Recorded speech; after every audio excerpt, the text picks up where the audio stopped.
Hey summoners, and welcome back to our channel. With a brand new item shop comes a brand new meta. Today we'll be focusing on the bot lane and some of the strongest duos in this preseason.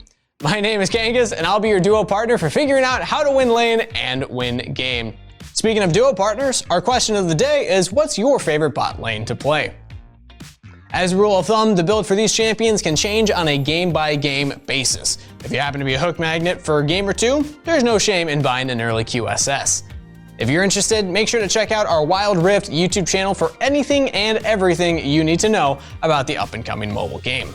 With that said, here are some of the best bot lane duos and builds to try out during the preseason.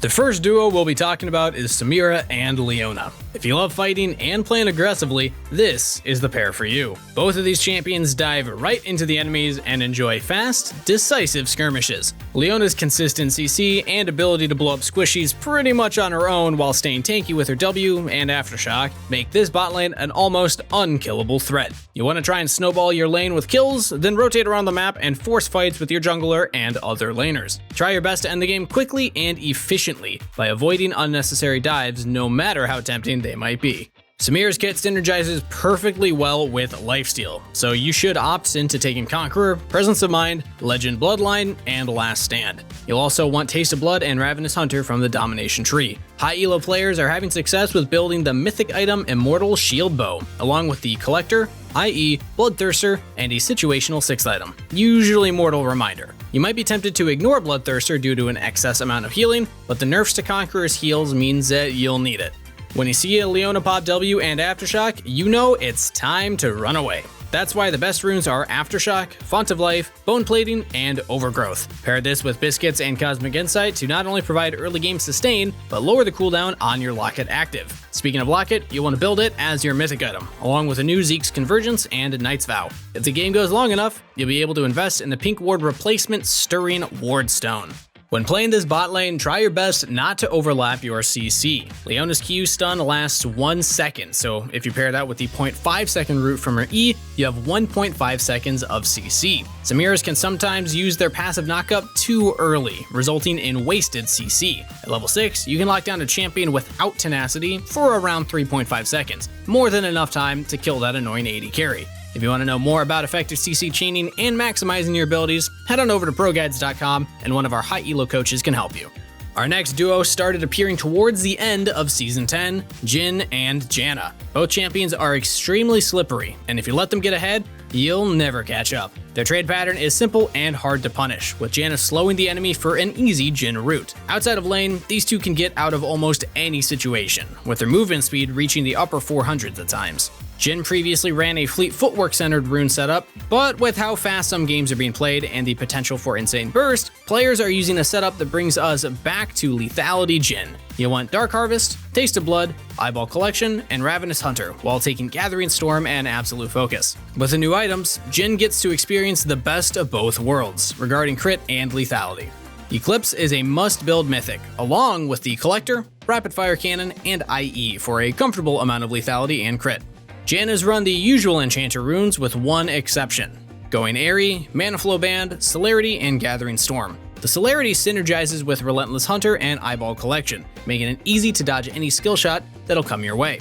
One of the new mythic items, Imperial Mandate, skyrockets the damage dealt by your allies every time you slow or immobilize the enemy. If you manage to hit more than 3 enemies with your Q, along with consistent W usage, the item will easily bring you over a few thousand bonus magic damage. You can go ahead and build the standard enchanter items like Staff of Flowing Water, Redemption, and Ardent Censer. This bot lane is all about confidence. Use your movement speed and skill weaving to bait and dodge skill shots from your opponents. After dodging, you can easily create a favorable trade with your unavoidable poke from Janna's W and Jhin's Q. As Jhin, make sure to try and land your W after your opponent is slowed. For Janna players, make smart use of your lane bushes to lose minion aggro after you W and auto attack. Kog'Maw and Lulu are an iconic duo, one that brought nightmares to players during the Ardent meta back in Season 7. If you're confident in your kiting and don't mind a slightly weaker laning phase, these two are unstoppable once you reach your core items. When you first start playing this lane, I suggest banning Samira and Leona to avoid a horrible time. Once you're more confident in your trading and passive farming, you'll understand how hard the matchup works, meaning that as long as your team isn't struggling too hard, it's GG in the mid to late game. Kog'Maw runs the standard space gliding runes, taking Lethal Tempo, Presence of Mind, Legend Alacrity, and Coup de Grace. Make sure you take Taste of Blood and Ravenous Hunter to help mitigate some poke and provide Omnivamp in the later stages of the game. You'll want to build around the mythic item Immortal Shield Bow for survivability against assassins. Since we're trying to auto attack as much as possible, you should build Rage Blade, Hurricane, and Blade of the Rune King. If you manage to make it this far, the nail in the coffin is a Ravenous Hydra. All of your attacks, including your Hurricane bolts, will deal AoE damage. Lulu uses the most standard rune page of any traditional enchanter. Take Airy, Mana Flow Band, Celerity, Gathering Storm, Magical Footwear, and Cosmic Insight to be as supportive as you can. Remember, the biscuits give you more mana based on your missing mana, so don't use them too early. Before purchasing a mythic item, you should rush Ardent Censer, since it works so well with Kog'Maw. While Moonstone Renewer might appear tempting as your mythic item, the healing it brings just doesn't add up to the amount of damage you get from Imperial Mandate. Feel free to buy the new Staff of Flowing Water to buff up Kog'Maw even more. The most important thing to remember when playing this lane is that no action is good action. That doesn't mean you should never trade and be afraid of everything, it means that you have a safety net. You'll both hyperscale into the late game as long as your lane goes smoothly. Don't be afraid to give up some CS if you have to against some of the more oppressive bot lanes. As long as Xayah and Rakan have their unique interactions with each other, there will never be a time where they won't be powerful bot laners in capable hands. They're the perfect balance, covering their weaknesses and enhancing their strengths. They have a powerful level 1, allowing for an explosive all-in if the enemy isn't careful of Rakan's W. Even if you don't grab a kill early, at level 6, the almost instant CC and damage that comes from the Lovers duo should never be disrespected. Xayah still takes the same runes as she did in Season 10, taking Lethal Tempo, Presence of Mind, Legend Bloodline, Coup de Grace, Absolute Focus, and Gathering Storm. Building the Immortal Shield Bow brings her much needed safety for when her ultimate is down. After that, grab a hold of the newly added Novori Quick Blades and IE. You'll be able to cast your W and E far more often than previous seasons. If you reach 100% crit, your W will be up before the duration is over in combat. Rakan also runs the same runes as he did in Season 10, going Guardian, Font of Life, Bone Plating, Revitalize, Biscuits, and Cosmic Insight for increased heals and shields along with a sustainable laning phase. The new Shirelia's Blessing is the perfect mythic item for Rakan, giving movement speed and empowering his allies. You can go for Zeke's Convergence and Redemption for insane team fighting presence. Xayah and Rakan are most powerful once they hit level 3 in lane. Making use of their movement speed buff and extended shield range is the best way to outmaneuver your opponents. At level 6, Rakan can activate his R from behind Xayah and quickly shield and then W into the enemy AD carry, leaving little room for outplay.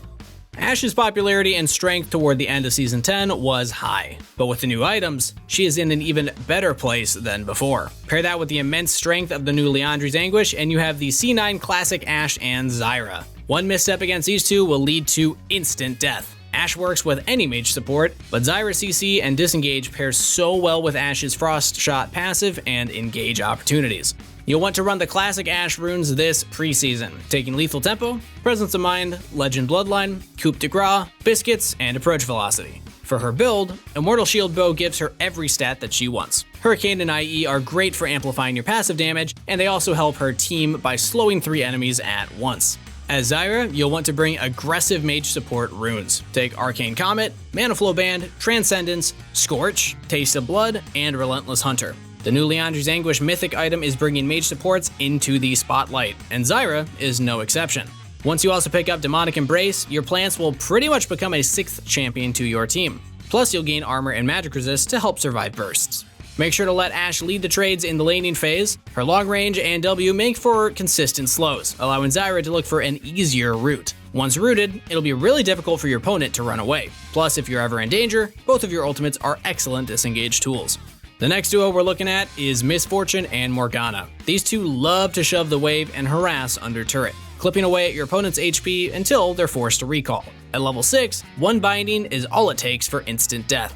As Miss Fortune, you'll take Press the Attack, Presence of Mind, Legend Bloodline, Coup de Grace, Absolute Focus, and Gathering Storm. It's really easy for you to proc Press the Attack with your Auto Q Auto combo, so don't be afraid to aggressively trade. For items, you'll want Immortal Shield Bow into an Essence Reaver. With ER, your combo will do a seriously hefty amount of damage. The Collector and IE will give you everything you want, crit and lethality, so make sure to build them next. Morgana is usually run either Guardian or Comet. With Miss Fortune, it's better to take advantage of the early game poke and shove, so you should take Arcane Comet, Mana Flow Band, Transcendence, Gathering Storm, Perfect Timing, and Cosmic Insight. Make sure to buy Imperial Mandate, as it'll make land in your bind a literal death sentence. Your free stopwatch will build into a Zhonya's next, followed by a redemption for team fighting presence. This bot lane is all about early game aggression and forcing the enemy AD carry to try and fight for CS under their tower. If possible, ask your jungler to start topside so that you have a major advantage in the lane. Make sure you ward and avoid the jungler. If you happen to get ganked, chances are the enemy laners are too low to fight you anyway.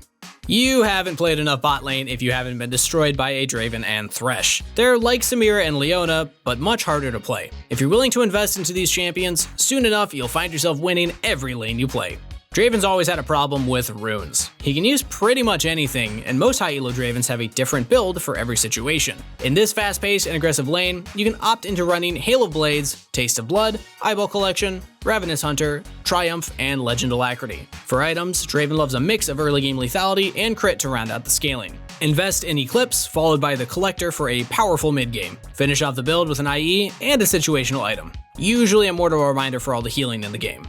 When playing Thresh, you want to have Aftershock, Font of Life, Bone Plating, Unflinching, Biscuits, and Cosmic Insight. These runes give you a big boost to tankiness, allowing you to throw out way more hooks. For your build, Locket is the best mythic for team fighting presence. Next, you can look to build a Zeke's and Knight's Vow to really amplify your AD carry. This lane is all about kill pressure and outplaying your opponents. Both Draven and Thresh have the tools to stop dashes with their E abilities, stopping things like Tristana Jump or Lucian Dash. Your level 1 is extremely scary if you start E on Thresh, so make sure to use your empowered auto attacks as much as possible. Also, don't throw out hooks just to throw them. Sometimes sitting in the unwarded lane bush is enough to scare players off of CS. We've talked about some of the best AD carry and support bot lanes, but let's not forget about mages. If you're looking for something that'll surprise your opponents, mages are the best way to make an AD carry main 1 to FF. For help on learning and understanding how mages work in the bot lane, make sure to visit ProGuides.com, and one of our coaches will break down everything you need to know.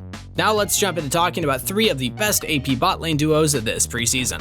Seraphine and Lux work together to be as annoying as possible. They create a bunch of shields, healing, and damage for your team. This lane excels at poking the enemy laners and avoiding fair trades entirely. Lux and Seraphine can start easily shoving in waves as early as level 4. If you have any of the powerful tanks on your team like Amumu or Nunu, they'll be impossible to kill and provide enough CC to blow up the entire enemy team.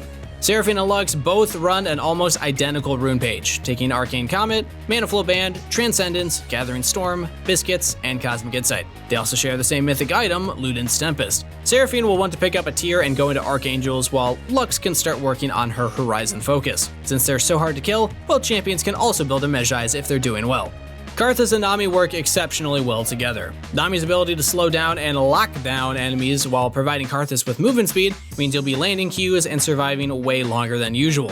Karthus takes Dark Harvest, Cheap Shot, Eyeball Collection, Ultimate Hunter, Presence of Mind, and Coup de Grace for his runes. The core for Karthus is the new mythic item, Night Harvester. When ulting, if you haven't damaged the champion in 40 seconds, you'll hit every single champion with an additional burst of magic damage. You want to round out the build with Archangels, Mejai's, Void Staff, and Deathcap.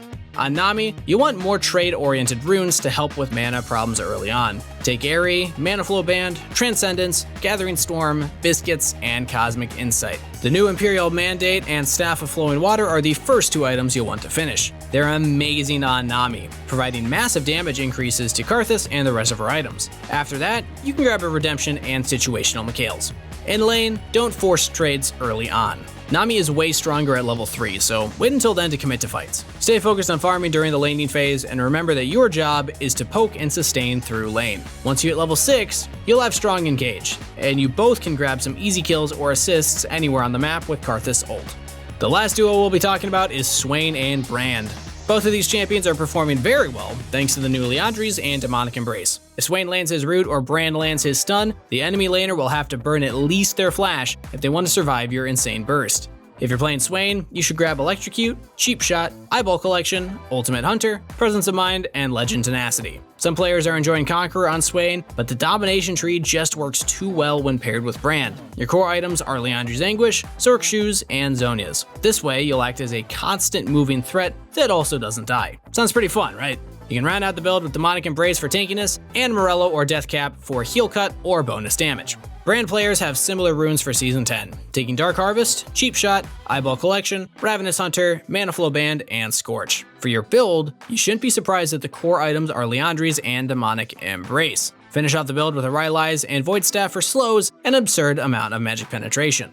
Swain works well as an AP carry due to his ability to follow up on CC with his passive. He's also great at setting up for other champions. As soon as your opponent is CC'd, make sure you wait at least half a second before pulling them with your passive. Ideally, you'll be pulling them into both Swain W and Brand W simultaneously. In the mid and late game, both champions are constant threats that melt the champions around them. That'll wrap up everything you need to know about how to play the best bot laners in the preseason. Grab your duo or a willing solo queue summoner and see how well these champions work together. Remember, builds and runes are dynamic. You'll usually have a different build path every single game, so don't tunnel too hard on your builds and focus on the mechanics of the champion. Thank you so much for watching this Pro Guides video. If you have any questions or some crazy bot lanes of your own, make sure to let us know down in the comments. Also, feel free to subscribe to the channel for more informative content that'll take you to the next level. As always, good luck on the Rift, stay hydrated, and wash those hands. There's some holes in this house, there's some holes in this house.